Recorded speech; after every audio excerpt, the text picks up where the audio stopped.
Ayun guys, so dito na po tayo sa Dos Buenos Beach Resort. So ito po yung karugtong po ng ating kwento sa adventure po natin dito sa Humalig. So kanina galing tayo sa Little Batanes and sa ito sa mga madadaanan nating resort papunta sa pinaka-goal natin na attraction, which is doon po sa Turtle Rock. So bale guys, dito na po tayo sa Dos Buenos Beach Resort. So ayan, ang ganda guys, sobrang ganda at ang linaw ng tubig dito at makita natin na may mga taong naliligo. Bale guys, itong beach resort na to, yung mga tinatanggap lang nilang guests, mga for family lang talaga. So kita mo may mga bata, so yun, baka hindi sila tumatanggap ng mga solo or couples, ganyan for family lang talaga. So ngayon guys, nagpapahinga lang kami dito. Sobrang init at sobrang tirik ng araw guys because the time is 11 AM na. So kailangan na namin makabili ng pagkain. So balak namin na magpahinga muna dito saglit at bumili ng pagkain dito sa resort.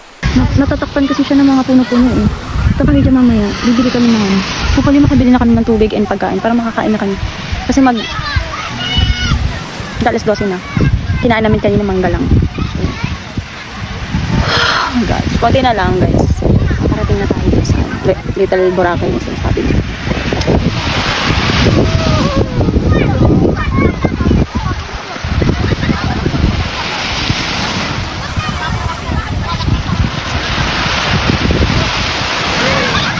So, ay nako guys. So, yan, nakapunta na kami doon sa loob. Down. Yan. Hindi talaga makita kasi ang daming punong nakaharang. Pero pagka hindi kami nag-video kasi for makapagalitan kami. Nangyayari sa So, kasi hindi kami taga dito, hindi nila alam na galing kami sa ibang resort na kaya lang. Hindi naman kami look suspicious na hindi kami naka check in ganyan. So, pagdating mo doon may parang bahay sila na kung saan pwedeng may nagluluto, may tindahan, ganyan. So, yan guys, may nabili na kami, may coke na, so, sese lang na makakain na kami at naibsan na yung aming gutom at pagod at uhaw. Hindi kami ngayon sa ang ganda, napakalilim dito. Ayan. Nilim guys. So, yan. Punang coke para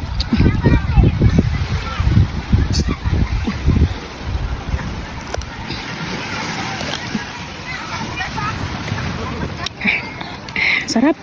Lamig pa, malamig-lamig.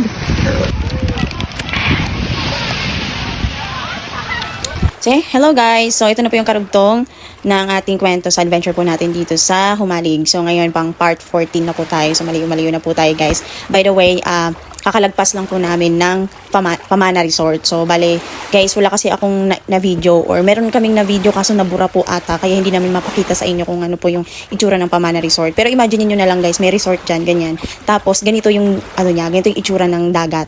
So, kita nyo guys, napakaganda sana ng dagat dito sa Pamana Resort. Gulat lang kami guys, dati kasi sobrang linis nito para talagang mala Boracay daw talaga. Kaya nga sinabi Little Boracay, Pamana Resort. Tingnan nyo naman, sobrang fine sun yan, sobrang puti yan guys.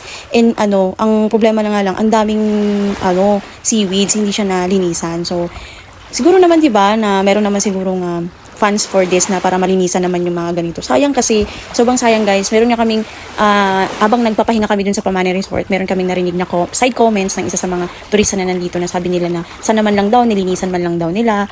Ang ganda naman daw sana. Talagang talaga siya. Parang Boracay talaga siya. Kaso nga lang, ang problema nga lang is parang napabayaan talaga siya. So, yun guys, ito lang yung napansin talaga namin na changes. Kasi before, the first time that we went here, talagang malinis to at napakaganda talaga. So, tignan mo naman, ganyan yung picture ko before. Ayan.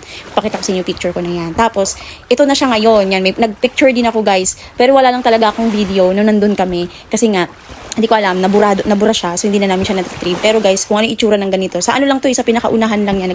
Naglakad na kami. Kasi papunta na tayo yun. Ayun, dyan banda yung Pamana Resort. So, ayun nga. Narinig nyo naman sa mga comments ng mga turista. Medyo nag-ano sila. May mga side comments sila. Kami din, meron. Kasi syempre, nagulat din kami. Kasi hindi naman ganito sa picture, di ba? Hindi naman sa nagre-reklamo, but hopefully na next time, no? Malinisan. Suggestion lang. Sana meron silang. Kasi di ba, nagbabayad naman ng, saan ba napupunta yung environmental fee, no? Mga ganun. So parang, saan ba napupunta yung environmental fee? Di ba yung mga kasama yung kalinisan? Di ba? Yung parang ganun. Hindi ko alam kung saan. I mean, guys. Tingnan nyo. Si Kuya, nakamotor dito sa sa sand.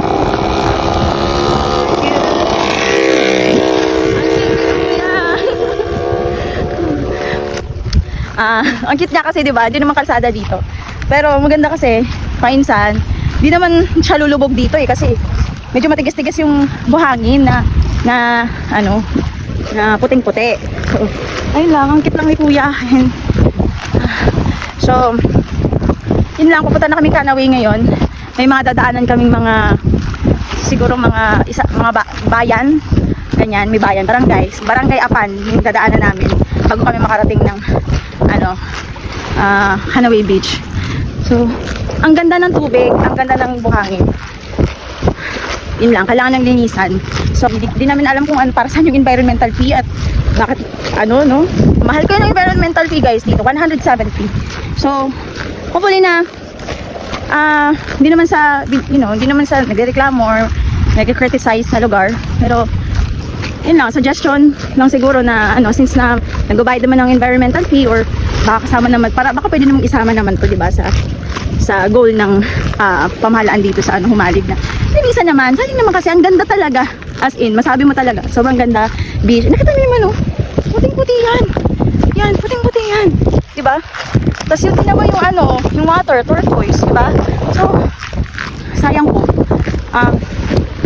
Ay, ako talaga, like, pangarap ko talaga makabili ng lupa dito. Sana ma-manifest.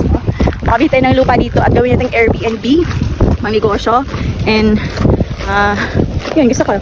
Hindi ko na pinapangarap magkaroon ng resort dito. Parang Airbnb lang. Like, super exclusive na pwede pagstayan dito ng mga tourists, mga, di ba? Taga Manila, para ma-enjoy din naman nila yung lugar nito. And, napakaganda talaga.